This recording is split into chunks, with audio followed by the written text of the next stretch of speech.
I'm unmuted. Oh, I'm gonna done. whatever just did, gave on. Unmuted. What did I do? Yeah, we have too much on it.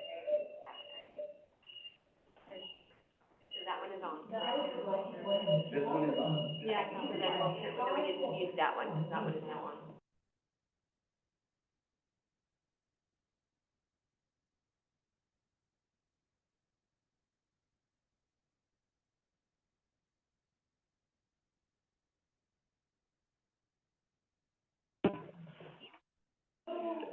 That was the Zoom account here.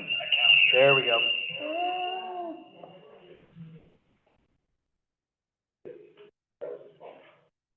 Yeah, that was my phone. Yep.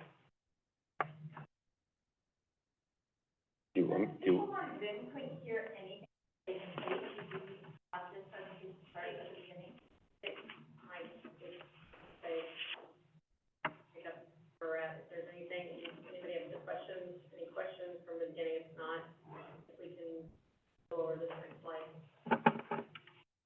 Yes, so where I left it at was prototypical school staffing allocations, adjustments. So the state provides money to school districts. We count kids. Those numbers of students go into a prototypical school formula, which is 400 kids, let's say, in an elementary, 600 in a middle school, and 900 in a high school.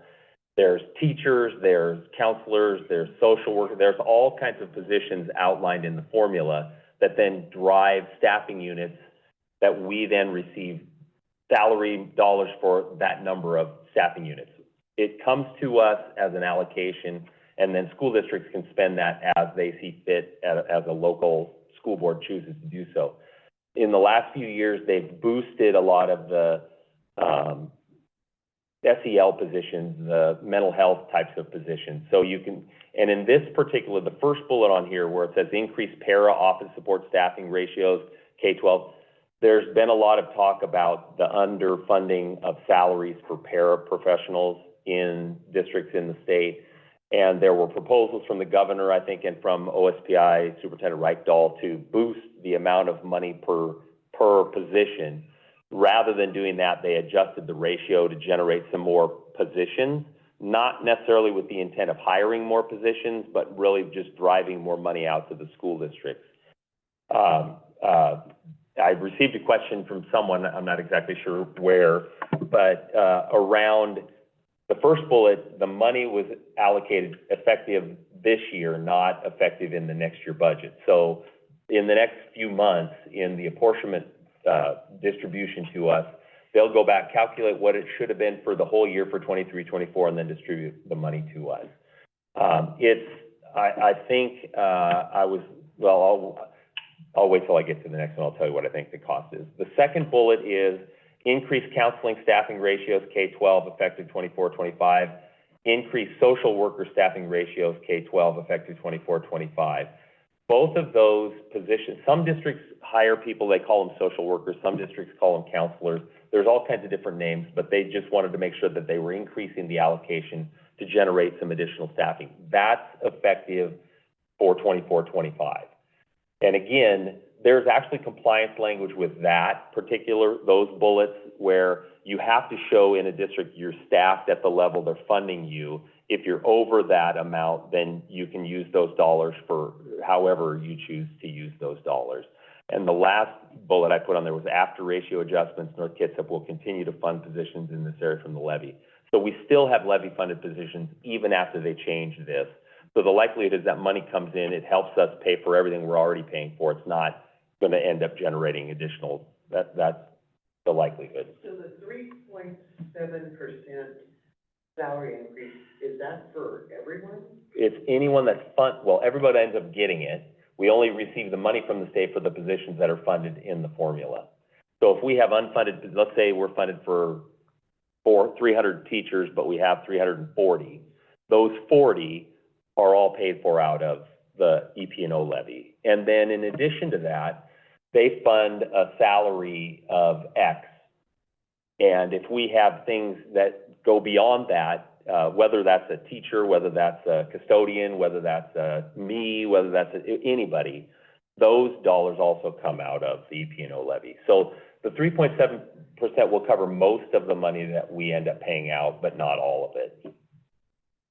It's one of the great failings of the prototype model, is it doesn't pay realistic, it pays based on a model that was generated decades ago, that doesn't have any real bearing on what our schools are laid out as.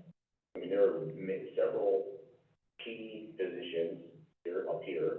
I always go back to nurses, and I think they raised nurses last year, so we're at what, 1 point something now instead of 0.9? Yeah, I think that's right. You know, we have 10 campuses, and they fund us based on our number of students for one nurse.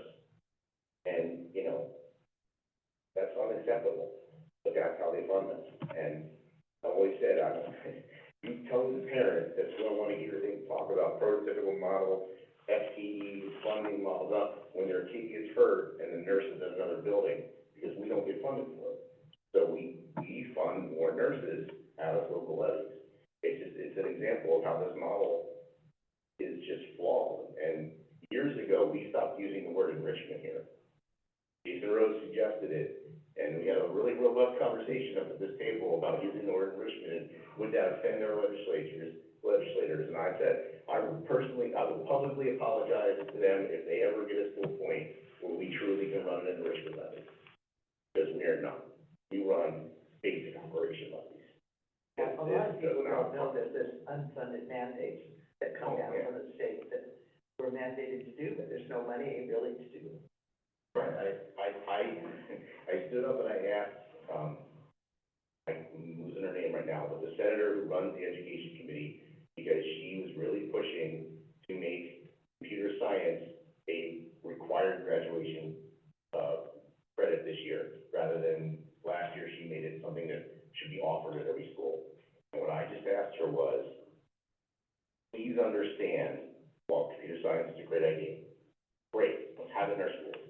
But please understand that every single time you do this, and you add a requirement, and you don't add money, or you don't take away something, you don't have the money for it, and you force our students to choose.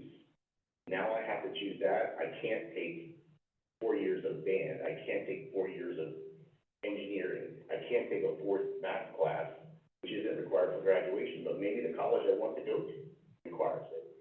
That every one of these unfunded mandates that's not covered by this model, every one of these great ideas takes away. And if you don't pay for it, you hurt the kids, you hurt the staff, and you thank me for my comments, but you still voted to pass. You know?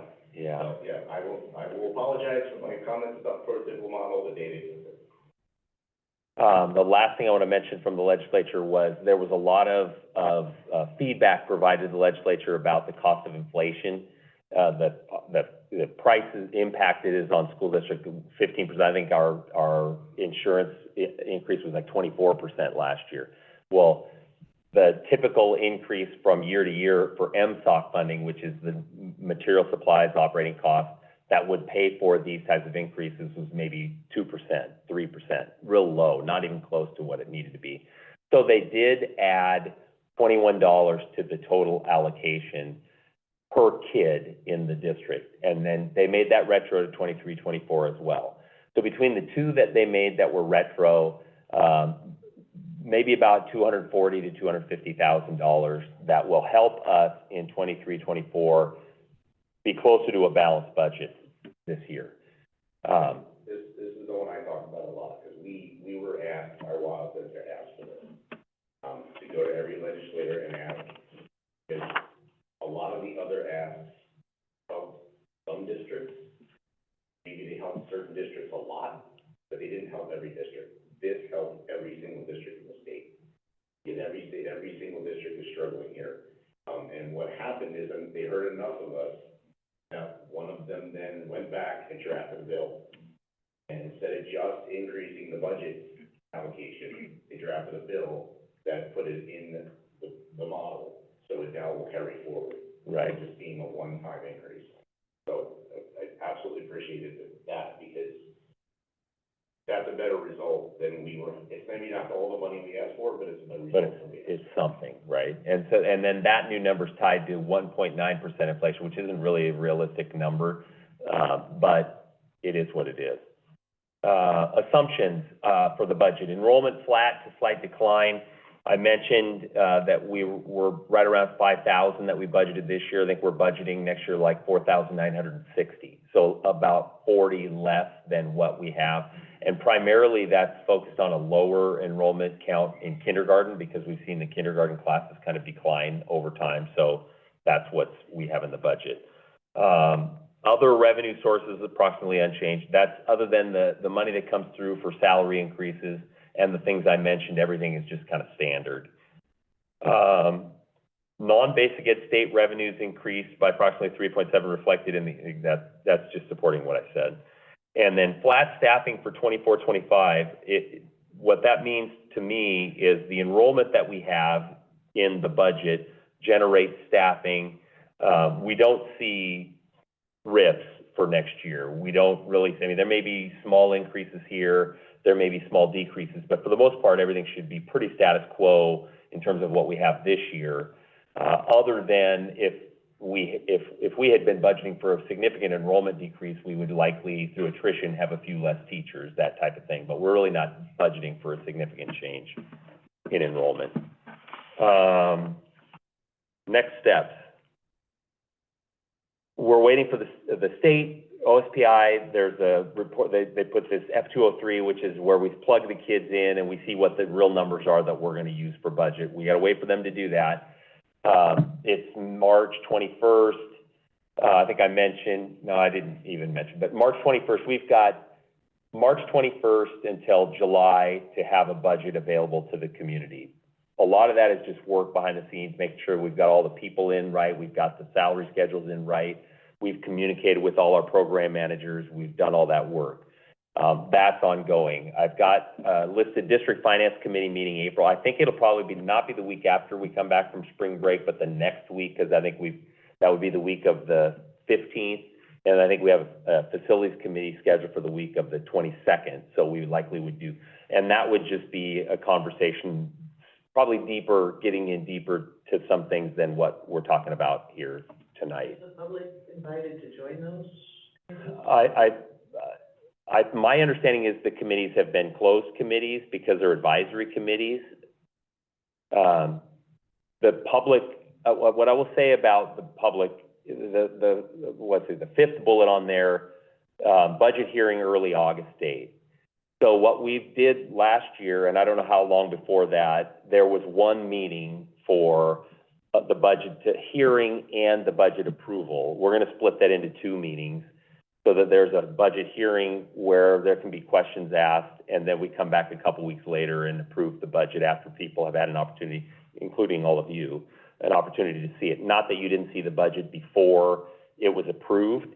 That did happen, but it's kind of what I think the district might have done historically here, and certainly it's what we always did where I worked before. We always had a hearing, allowed questions. I don't know. The hearing's new again, so this, I think, when I talk about it, it's something that I think historically, and it hasn't been something that's done where folks can ask questions.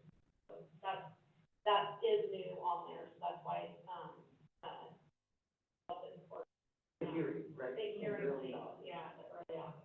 Having the hearing and then it approved the same day didn't really give the opportunity for people to ask questions, or you could ask a question, but you're gonna approve it 5 minutes later anyway, so it doesn't matter. So, go ahead, Mike. Your question about facilities committee.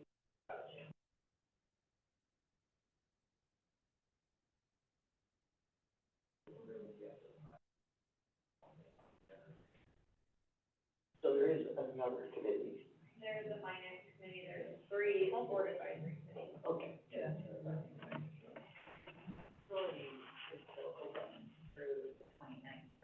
Correct, that's correct. So if anybody, it is still open, available online, to apply. Yeah, and I think we have some real good applications already in there, so it's gonna be exciting. Because I'm new to the process, I'm assuming that if at early August, there's a lot of, input from the community about changes they'd like to see in the budget, then the committee could still go back and make some adjustments before we would approve later in August? So, there is time to make adjustments if there were questions asked and there was consensus that, yeah, that makes sense. Or, because really you're directing us, or we're presenting a budget to you with your feedback. The committee certainly is giving advice and advising on how that's working. But the 2 weeks would give you the opportunity to make any kind of changes if that was what has to happen though is by August 31st, the budget has to be approved, for the following year. And what you're really doing, and I'll talk about it more when we do it, is you're setting what the expenditure capacity is for all these various funds that we have in the district for the following year, as well as approving some things within the resolution around what we're collecting for levy and that type of stuff. But we'll have plenty of time to talk about that. And I know there's people in the audience here that have reached out to me that I've talked with, outside of committees and outside of board meetings, and I'm happy to talk to people and answer questions anytime. When we approve the budget, we're not doing a lot of line items. It's pretty high level, and somewhere around 84, 85, 86% of that is salary and benefits. So there's not a lot of opportunities for change, because those are contracts that are already negotiated. So there's, you know, like Mike said, we're setting capacity and caps, but, you know, you have a $100 million budget and 86% is already covered by salaries and benefits that are already covered by contracts. That remaining $14 million is every other thing in the district that's out of the general fund. There's not gonna be a lot of, you know, give. And I think that's even part of it. But there's not, you know, we gotta keep the lights on, we gotta buy the curriculums, we gotta, you know, there's a lot. So you can shift priorities a little bit, but there's, you know, this district does not run a lot of, there's not a lot of extra operating costs. The fluff has been cut away years ago. So I agree. And I think that's part of the benefit of the committee is getting more people to understand how schools work and just exactly what you said, that there aren't a lot of, I've worked in places where they didn't have committees, and it was exactly because of that, because the idea that there was a lot of flexibility of being able to do this or that, it really doesn't exist significantly. But I think it's good to have people aware of what's happening. Okay. And then I just had any other questions that you haven't already asked, or if I didn't touch on something you might have had a question about? Okay, thank you.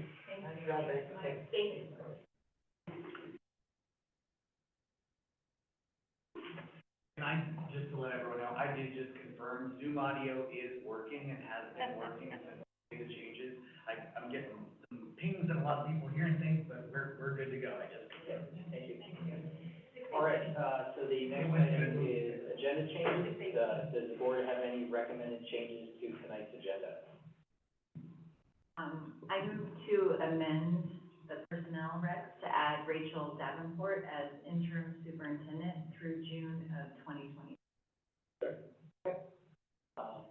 Does the majority of the board agree to the recommended change? Agree. The majority agreement. So the next item is item 6.1, public comments. The North Kitsap School District Board of Directors welcomes the public to this open public meeting. In accordance with board policy and state law, board meetings must be conducted in a civil, orderly, business-like manner, which means we must all follow the same standards of civility during school board meetings. Value public comments. If you'd like to speak to potential items on the agenda, you may sign up to speak using the sign-up sheets that are included on the meeting agenda and on the school district's website.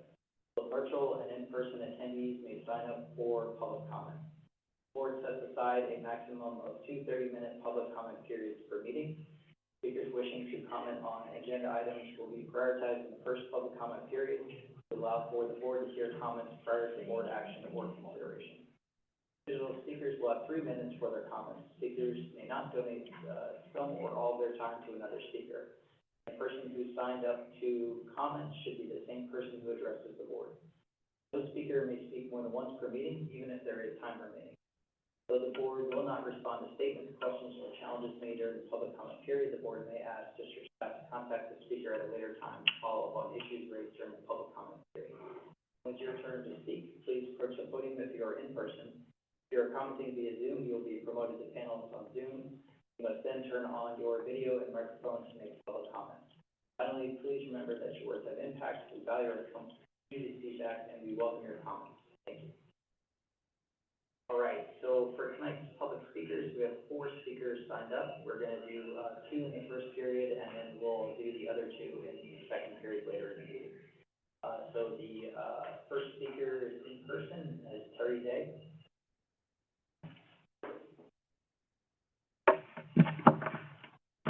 My name is Terry Day. I worked for the North Kitsap School District as a classified employee for 15 years and retired in 2021. I am a homeowner and a taxpayer. In the last 10 years, $12,959 of my tax dollars has gone directly to fund schools. So I have to question what I have received for my money. Now, my son graduated from North Kitsap High School in 2012 with high achievement awards in reading, writing, mathematics, and finance. When he went to college, he received a 4.0 grade level in all of his other classes, except he couldn't pass a college-level English requirement class, and he took the class twice. Now, I raised $300,000 over 8 years of grant funding and community funding for our school district to revive and expand a program called Rolling Reader, so high school students could tutor our students that needed help. It was directly responsible for significantly increasing hundreds of elementary school children's reading test scores, and providing tutoring services, and gave them books to take home to encourage reading at home and, of course, spend less screen time. Now, high school students earned over $90,000 to be paid directly to their college tuition. Parents wrote letters to the superintendents and the school board saying how much they appreciated having this program. Then in 2015, the previous superintendent hired a 6-figure salary administrator to take over the program, and it lasted less than a year. And that was after 8 years of me running it. Now, the current superintendent, I met with her in 2017. I gave her the Rolling Reader reports, and she didn't read them. And she stated directly to me that she was not interested in additional grant funding for our school district. The bond measure that took this board years to research and write asked for 2 new schools to be built, one of which was located near our military base. The majority of these children were our military's children. The new location for that school was to be located several miles away from the current location, farther from the military base, and placed almost right next door to an established school district school. So the bond measure also was perceived as completely ignoring one of our oldest and established schools, and that, coupled with the publicized actions of our current superintendent, I believe it caused our bond measure to fail. Now, our superintendent was charged with a misdemeanor, and rather than apologizing for her actions and promising to open up communications with our community, she resigned, and she appears to be in hiding while she's fully paid on administrative leave. And no one is able, or I haven't gotten answers to how much this is costing us as taxpayers, and if she has a golden parachute in June. And these are increased costs because of high levels of public records requests, because no one knows what's going on other than this is a private personnel matter, but it's not. So now, low-cost programs like Rolling Reader, why aren't they starting up again? Grant writer, we need a grant writer to bring in money, and also These programs bring in more community members into our schools and focus our volunteer programs on directives with students. And they also reward Your time's expired. young adults for their involvement and efforts. So bring in a superintendent that will include our community. And in case you're wondering, my son has been in the Air Force for almost 10 years. He made staff sergeant in less than 2, and he is now an accountant. So I thank you for your time, and Okay, the next speaker is, Stephanie Steele.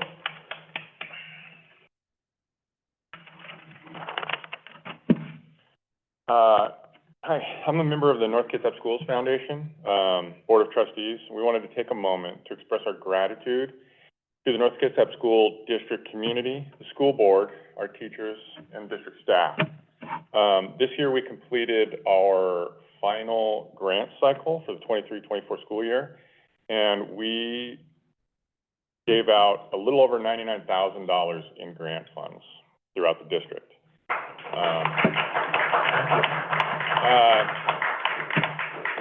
We funded art programs at Choice Academy, Tribal Artisan and Supplies. We've at North Kitsap High School, Local Artisan and Supplies, Jewelry and Lapidary, Tools and Systems. Paulsville Elementary is receiving an accompanist for their choir. Pearson and Squamish both attending the Seattle and Bremerton Symphonies.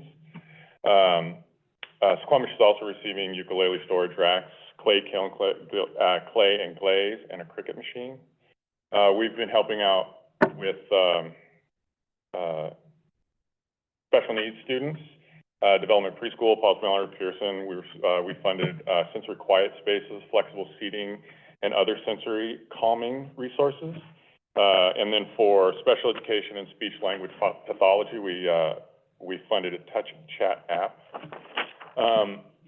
The libraries received extensive funding from us. We funded a subscription to Pebble Go, the early learning app in Spanish this year. We're hoping that the district will be able to carry on that subscription in the following years. We can only cover 1 year. We also are handling a subscription for 1 year for the Teen Substance Abuse Awareness, a movie called Screenagers. We purchased 150 new audiobooks for the entire district, 53 books for the permanent collection at Paulsville Elementary, and headphones for blended learning experience at Kingston High School. Also 12 sets of science and reading decodable text materials for first graders at Paulsville Elementary. Islandwood, the Paulsville Elementary School 5th grade class was able to attend Islandwood this year entirely by the support of the community. And I wanted to share that. The parents received refunds for the amounts that they paid. And so that's a huge thing that we're very happy about. We funded a large portion of that. The Paulsville Elementary PTSA funded a large portion of that. We are also funding a large project, the Salmon in the Classroom Project Revival. This project is receiving our Glenn Robbins Innovation and Education Award this year, and I know some of you are familiar with Glenn Robbins. And other things, we finance STEAM and STEM materials at Pearson, a visit from the Burke Museum and Burke-mobile with Burke boxes to Finland, a trip to the state capitol for Finland, 4th graders, food and culture experts for the Kingston High School Multicultural Assembly. And then as you've probably seen, like the elementary schools, there's new Gaga ball pits that the kids are loving, and ping pong tables and yoga mats. We couldn't have done all this without your help, and we just wanted to thank you for your support. Thank you.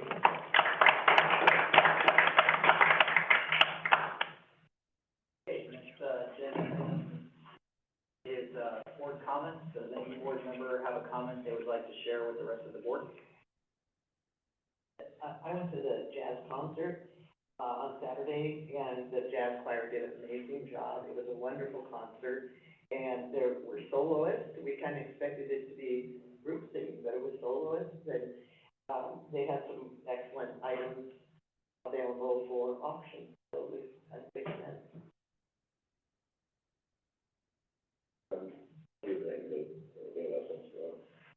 I'll just share, today I had the pleasure of visiting Kingston High School and Choice Academy, and just getting to walk around and visit some of the classrooms. Yeah, it was just, I mean, you all the learning in action and the kids, and there's some really impressive work going on, and, it just reminds me of how much I've forgotten and what these kids are learning. So I was very impressed, with all the classrooms I visited and the staff, and that was a great day, a great visit. So last week, had a meeting of the WASDA nominating committee. It was our first meeting of the year, mostly just an introduction for the new members and lay out the timeline. We will have elections this year, like we did last year. Basically, the nominating committee runs the internal elections for WASDA, so our board officers as well as our regional positions. And then as of last year, the legislature transferred responsibility to WASDA to run elections for the State Board of Education positions, as well as our ESD boards. So what we were able to do last year is take all those, the first year of doing it, actually, I guess it was 2 years ago.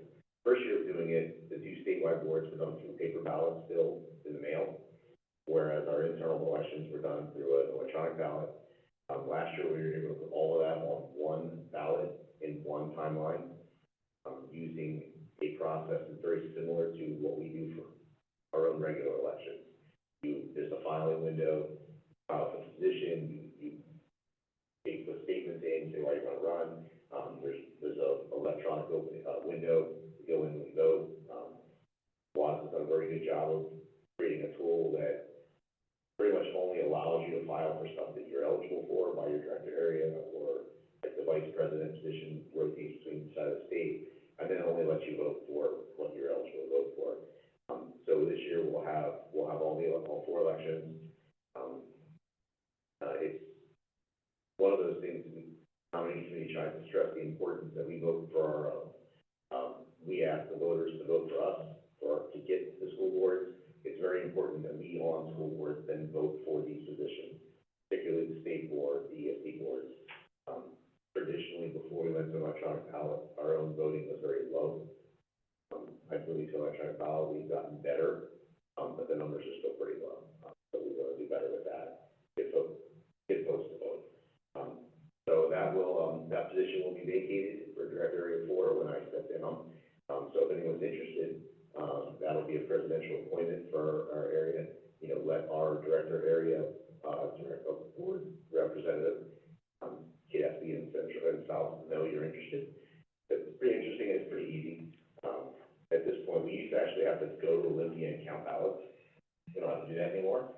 We just validate. But really what you are is you're a cheerleader for voting. When the windows come out, you want to make sure there's enough people for each position, and you get people to vote. So it's kind of fun, especially if you like to interact with other boards. And then we had our regional meeting last Saturday.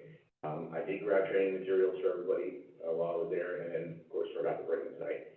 But I'll get it to everybody. I'll leave them with Corey and Rachel and you guys. But really good training. It was if you haven't heard of it, a lot of it came from a thing called Braver Angels, which is a nonpartisan, nonprofit group effort to bring civility back into politics. So it's a lot of conflict resolution, how to talk with folks who don't agree with you. And so there was some, kind of group exercises on engaging folks, talking about things that we've all kind of gone through. Really good work. And it was sort of a goodbye to Tim Garshaw, because he's making his rounds as he leaves as executive director. So interesting meeting. I wanted to introduce Pam Crows here tonight. Pam is the Tulsa City Council's newest liaison for this district. There's kind of counterpart coming this way from the city council, so welcome Pam. And if you ever go to the regional, our library here in town, you may recognize Pam from there. One thing I wanted to bring up tonight, we missed something last week. We missed an opportunity, and I'm guilty of this too. In our discussion, we talked about including our student reps more. And then we had a really robust conversation about the student calendar, the school year calendar, and we didn't ask, no, they already had to leave, but we didn't ask the Laurie's opinion. And we missed the chance. And we need to directly ask them, hey, Noah, what do you think on this topic? Because we can't expect them to interrupt us as we're talking and say, hey, I wanna give you my opinion on this. We need to make a conscious effort. We give our opinions, we have our discussion, and then say, okay, what do you two think about this? Even if you don't adopt advisory votes, we'll need to make sure we take steps to engage on each of the topics of the agenda and have them weigh in, because that was a topic that absolutely impacted students, and they're both seniors. They've had 12 years of student calendars, schedules to have an opinion on, and we didn't ask it. So I'm absolutely guilty of it. I'm sitting there staring at water the whole time I'm talking, and I didn't think of it till after being ended. So I want to bring that up because I think it's important. They're here, we want their opinions. We've asked them to be here to give it. We need to make sure we ask it. And then last, another high point. I've been hearing a lot recently from the Parks and Rec at the city about some amazing work being done by our students at Pearson Elementary. They came up with a project they wanted to do where they are doing work in the American Legion Park, which is near and dear to my heart, to create pollinator gardens. And so they are working to put in basically bee paths, pollinator paths, with mason bees to revitalize our bee population. And so they've been doing a lot of work with that, and we're talking to littles, these aren't like the fifth graders. So great on the principals for encouraging that, great on the students for stepping up, teachers are supporting it.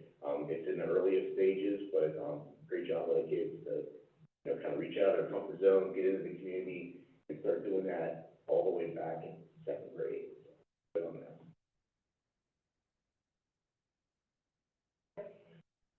All right, thank you. The next item is board reports. Does any board member have a report to share in regard to their assigned meeting? So, I attended the community town hall meeting, the state representative, Greg Nance, and his focus at the meeting was on the ferry system, but he spoke about and made a suggestion that high schools could start offering maritime classes like, Port Townsend's doing. But they canceled a lot of sailings over the last couple of years because if they're even missing one staff member on the boat, they have to cancel the sailing. He's also a member of the State Education Committee, so we need to be aware and get to know Mr. Nance very well. And the one other thing is that, Washington State School Directors, which we call WASA, has these monthly meetings for new directors. And so I sat in on the first one, this week, and it was how to engage members of the House and the Senate to build relationships, because a lot of decisions are made at the state level are kind of out of our control. And then next, one other thing they suggested is that we need to get used to sharing data and our stories about our district with the people at the state level.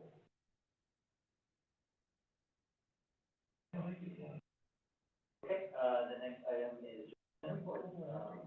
According to budget comments to the board. A couple of things. One, Rick, thanks for, bringing up the pollinators. So it's been a work in progress with, Pearson Elementary and Principal Frick. And I know that, our kids are doing a report to, Hopeful City Council as well as Hopeful Rotary Club in May about that. And, we are looking at putting out, a press release around that project. And there, I think I wanted to get it right there. Pollinating, installation, it's gonna happen the week of April 15th, so just in time for Earth Day, so that's pretty exciting. And then just, I will echo what Brianne said. I was at Kingston High School today, and there were some amazing things going on, and I was at 3 elementary schools last week, and then facilities and maintenance, earlier this morning, and food nutrition service yesterday, and we had some amazing things.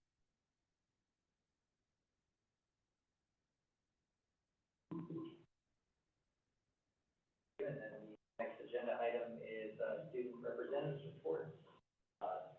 Please provide your comments to the board, and is there anything on the agenda that you want to talk about? speaking on behalf of my teachers today. I had conversations with a few of them, and I heard a lot of them say they weren't looking forward to this, like, 12, 13-hour day, where they have to teach for the whole day, and then they have conferences until 7 p.m. A lot of them aren't getting home until 7:38. I don't know if there's something, like, I don't know, but is there a reason, like, elementary schools and middle schools get 2 days off for conferences, but the high schools only get 1, and they have to do conferences for 2 days?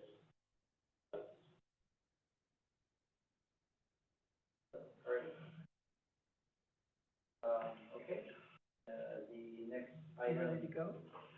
Action, so 7.1 is the consent agenda. Item 7.1.1 through 7.1.4, a motion is needed to approve the consent agenda.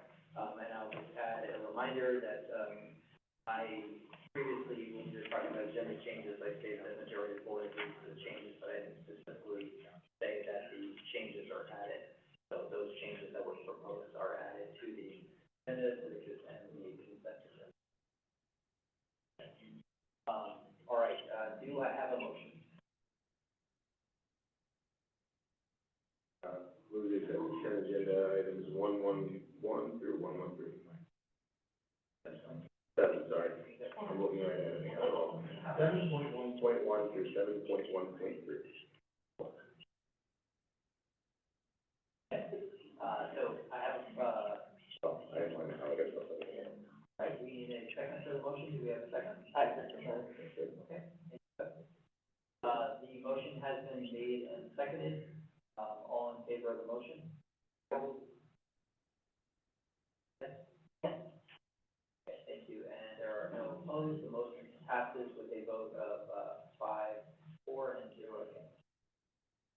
The next item is 7.2, board action, construction management services, the Quamish Elementary School gym addition. Motion is needed to discuss construction management services, the Quamish Elementary School addition. Do I have a motion? Okay, thank you, Brent. And, we need a second. Do we have a second? Second. Okay, thank you, Brent. All right, so this is, construction management services, the Quamish Elementary School gym addition. The motion has been made and seconded. Do we have any comments or discussion?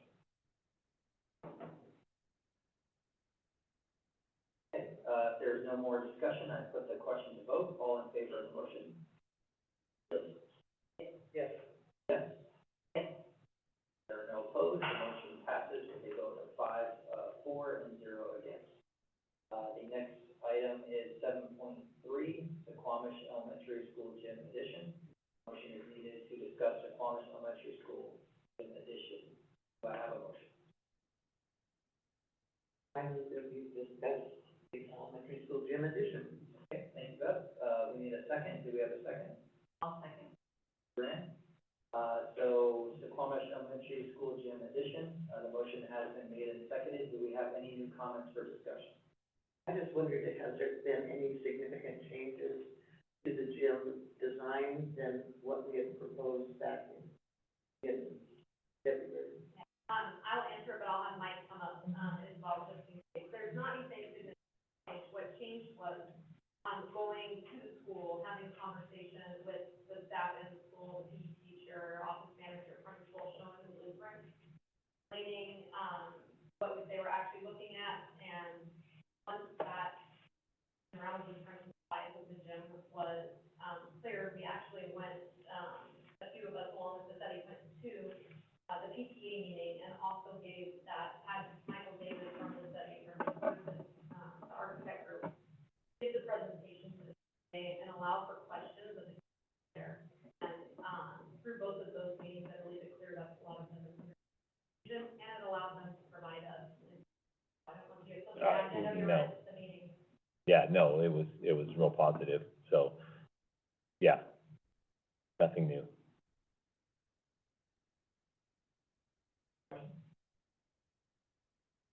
Okay, if there is no more discussion, I put the question to vote. All in favor of the motion? Yes. Yes. Yes. Okay. And there are no opposed. The motion passes with a vote of 5, 4, and 0 against. Next item is, management reports.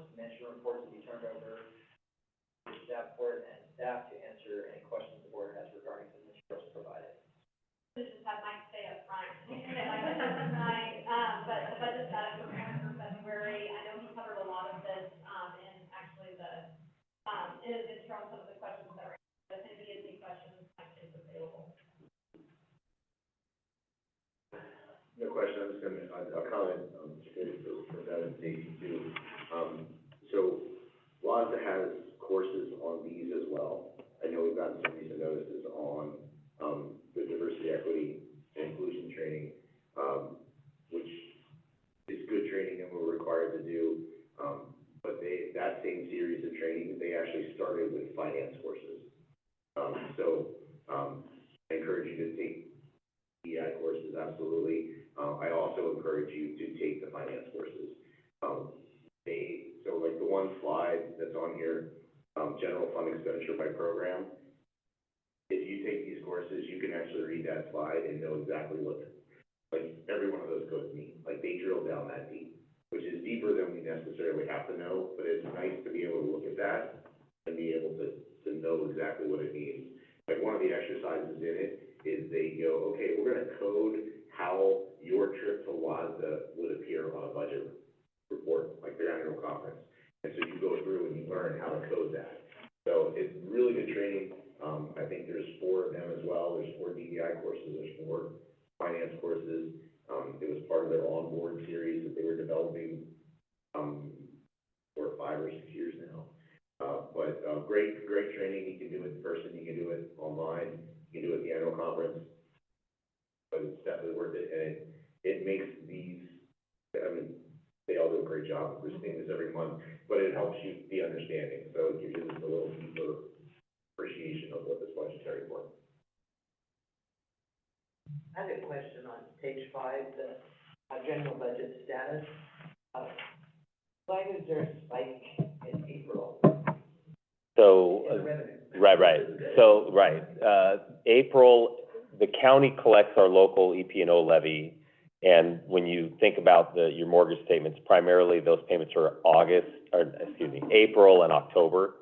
So that's the spike. So the state drops their revenue a little bit, but we get a big spike in, because the majority of the levy money comes in those 2 months, kind of sporadically throughout the year. The majority of it is October, and you see a big bump in October also. Yep. This summary is really helpful, Mike. It's Jason created, I just keep it going. Renata keeps it going. That's what I was alluding to, of like, if there was a delay in us getting money, like having 5% in the bank means we can pay the bills for a month.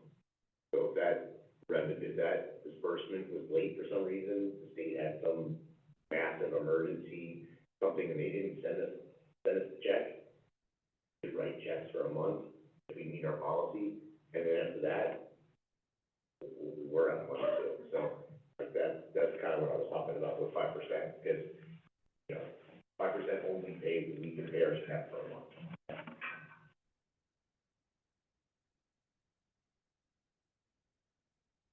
Any other management reports? Okay, the final item is, public comments. I'll just remind that the, statement, from previous stands, we have 2 additional public speakers. Okay, got it. All right, thank you. So we'll just move, the next speaker will be, Mindy Belgiva Rivera.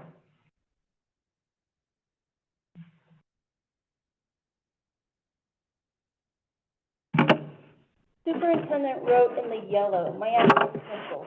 Should a board member engage in a conversation with you about anything school-wide or NKSD related, whether in person or via email, please notify me immediately. If they email you, please forward the communication to me immediately. This is addressed to the leadership team, but it really should be the fellowship team. The purple section states, board members have been made aware of our communication protocol, both in person and writing. If I submit a public records request, will I find anyone questioning or pushing back against these instructions? Why was the superintendent and maybe the new superintendent is going to continue this and muzzle y'all from speaking to your parent constituents? Why did you, 3 of you, and maybe 1 of you or 2 of you, I don't know yet, still remains to be seen. Why did you go along with this abnormal scheme when it kept you isolated from families, school personnel, and taxpayers of North Kitsap. By the way, there was a vote of no confidence taken against y'all and you last week. Did you contact that woman? Because that's a fail. That's a fail.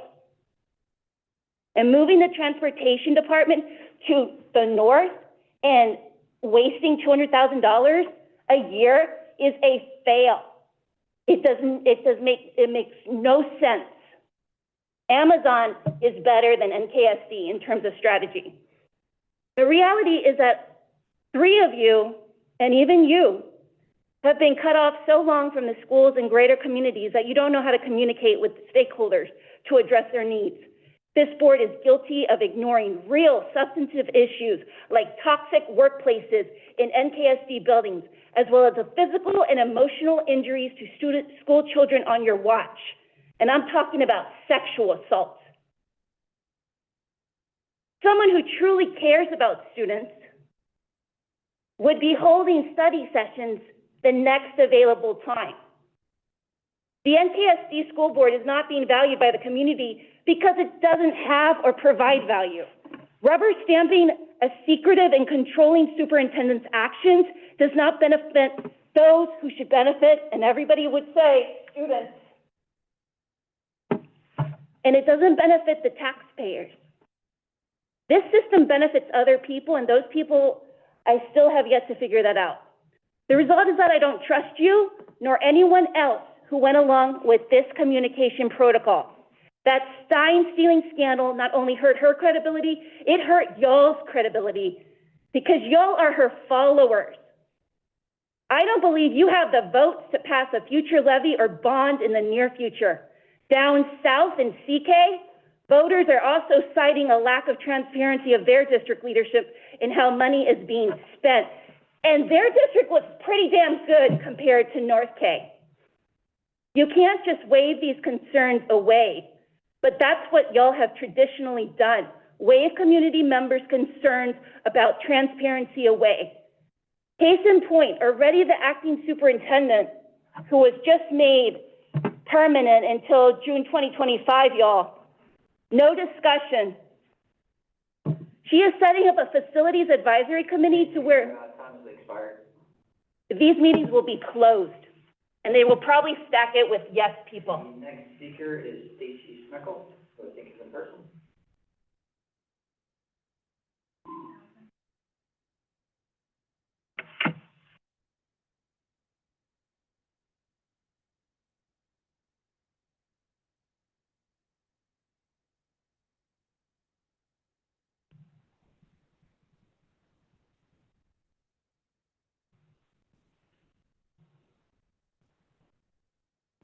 Oh, sorry.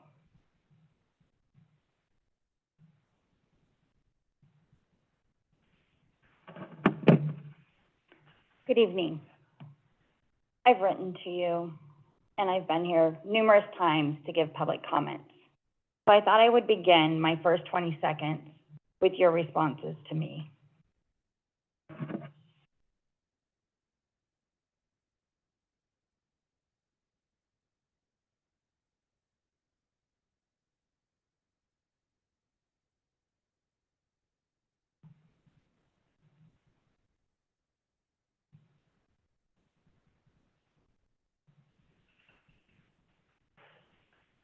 Your silence is uncomfortable. Tonight, Zoom participants could not hear what was happening until 48 minutes after you began. I believe that is an OPMA violation, and any action that took place before then could be voided and should be voided.